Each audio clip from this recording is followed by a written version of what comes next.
लामो समयदेखि काङ्ग्रेसलाई एक ढिका बनाएर लाने कुरामा सबै नेताहरूले आफ्नो ढङ्गबाट प्रयास गर्नुभयो, तपाईँहरूले प्रयास गर्नुभयो, हामीले प्रयास गऱ्यौँ, अन्तिम अवस्थासम्म हामी लागेका छौँ। तर अब नेपाली काङ्ग्रेसको भनिएको विशेष महाधिवेशन गगन थापाजीको नेतृत्वमा आफैले गरेको थियो कि कसैद्वारा गराइएको थियो भन्ने कुरा अलिकति हामीले अध्ययन गर्न जरुरी छ। मलाई सोध्नुहुन्छ भने नेपाली काङ्ग्रेसको मनले, बलले, इच्छाले भन्दा पनि नेपालमा विभिन्न किसिमका राजनीतिक दलहरूलाई कमजोर पार्ने खेल जुन ढङ्गले भयो, चाहे त्यो काङ्ग्रेस हो, चाहे माओवादी त माओवादी नै हराइहाल्यो, उतापट्टि आएर चाहिँ एमाले, सबैलाई आफ्नो ढङ्गबाट प्रयास गरेको हो। काङ्ग्रेसमा प्रयास अलि बढी सफल भयो, अन्त अलिक कम भयो, यति हो कुरा। त्यसकारणले मैले सुरुदेखि मेचीदेखि महाकालीसम्म 7 प्रदेश मध्येमा मेरो मुद्दाको पेशी परेको हुनाले म लुम्बिनीमा जान पाइनँ। अरू सबै प्रदेशमा म गएको छु र सबै नेता कार्यकर्ता सबैको भावना पनि मैले सुनेको छु, बुझेको छु। चाँडोभन्दा चाँडो, योभन्दा 2 महिना अगाडि पार्टी फुटाउने होइन, पार्टी बनाउने, त्यो बनाउने काम हामीले पहिल्यै सुरुवात गरेको भए अहिले त्यो अध्यावधि सध्यावधि भनेर महिनै पछि यो समय थप्नुपर्ने स्थिति आउँदैन। हामीबाटै कमी कमजोरी भयो, हामीबाटै ढिला सुस्ती भयो र त्यो कारणले गर्दाखेरि हाम्रा साथीभाइहरू यो बाध्य भएर चाहिँ पार्टीभित्र अस्तित्व खोज्छन् नि। हामीले पो, हाम्रा नेताहरूले हामीले पो धेरै चिज पाइसक्यौँ त। हाम्रै समकक्षीहरू, त्यसमाथि हामीभन्दा पछाडिका युवाहरूले चाहिँ नेभी सङ्घ भन्यो, 12-15 वर्षमा अधिवेशन हुँदैन, तरुण दल भन्यो, यहाँ चाहिँ वृद्ध हुने बेला भइसक्यो, तरुण दल भनेर बसिया छ। योभन्दा पछिको जिम्मेवारी चाहिँ कसले लिने? त्यो जिम्मेवारी लिनका लागि र नेपाली काङ्ग्रेस भएन भने, कमजोर भयो भने, सशक्त भएन, बलियो भएन भने मुलुकमा प्रजातन्त्र मात्रै दुर्घटनामा पर्ने होइन, मुलुक कसको हातमा जाने हो भन्ने कुरा पनि गम्भीर अवस्था छ। त्यही कुरालाई ध्यानमा राखेर आज हामीले भनेका छौँ 7वटा प्रदेशको प्रदेश चाहिँ भेला पनि हामी बसेरै गर्नुपर्छ भनेर हामीले भनेका हौँ। त्यसपछि लगत्तै केन्द्रीय भेला गर्ने भनेका थियौँ, त्यो ढिला सुस्ती भएको छ।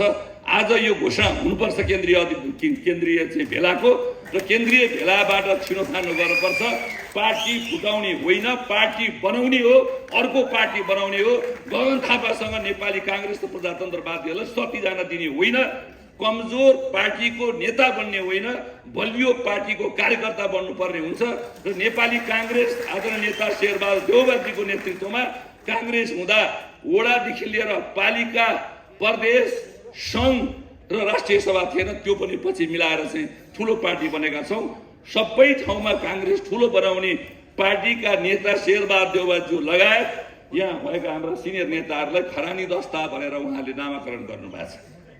को रहेछ खरानी? अहिले गगन थापाजीको नेतृत्वमा चुनावमा होमिने बित्तिकै खरानी गगन थापाजी आफै पनि चुनाव हारेर आउनु। म तपाईँलाई भन्न चाहन्छु, गगन थापाजी यहाँ 4 नम्बरमा लडेको भए उहाँका अरू उम्मेदवार जस्तै उहाँको यहाँ जमानत जफत हुन्थ्यो। के को आधारमा मैले भनेको हुँ भने सिन्धुपाल्चोक जिल्लाका मात्रै 9646 मतदाता यहाँ छन् र उनीहरूको कुरा सुनेर भने मैले। त्यसकारण गगन थापाजी इतिहासको कुन क्षणमा पुग्ने हो हामीलाई थाहा छैन, त्यो मतलबको विषय भएन। र अब एकता के हो? एकता के हुन्छ? एकता के सम्भव छ अब? त्यसकारणले भाद्र 2 गते एउटा उहाँहरू अधिवेशनमा लाग्ने र एउटा अधिवेशनमा हामी एकताको कुरा गरेर बसेर काम छैन। अब ठ्याक्क आजबाट घोषणा गर्ने, त्यसपछि आएर पार्टी बनाउने, देशभरि मनपरी ढङ्गबाट भातृ सङ्गठन बनेको छ, भट्टाभट प्यारलाल सङ्गठन हान्ने, सबै महिला, युवा, सबै विद्यार्थी, सबै नेतालाई अगाडि बढाउने र पार्टीभित्र जुन ढङ्गले अहिले चाहिँ कुरा उठेको छ, सिनियर नेताहरू यो पार्टीको स्थापना कालमा जसले भूमिका खेल्नुभयो, गणेश मानजी, बिपी कोइराला अथवा चाहिँ महेन्द्र नानीज्यूहरूका सुपुत्र मात्र होइन, यहाँ रहनुभएका नेताले कहिले संविधान बनाउने बेलामा महत्त्वपूर्ण भूमिका खेल्नु भएको छ, कहिले विजय घस्तारजी जस्तो चाहिँ अर्को पार्टी बनाएर बसेका मान्छे पनि प्रजातन्त्र जोगाउन काङ्ग्रेसमा आउनु भएको हो।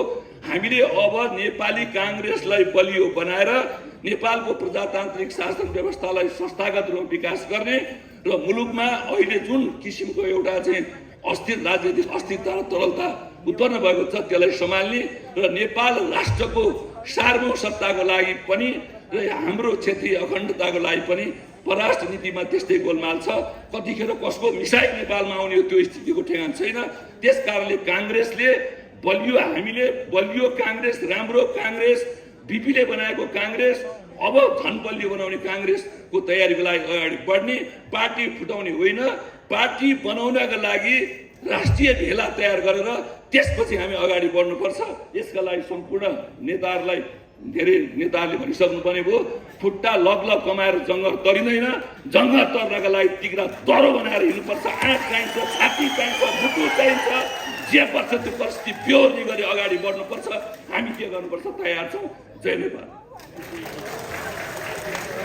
धन्यवाद।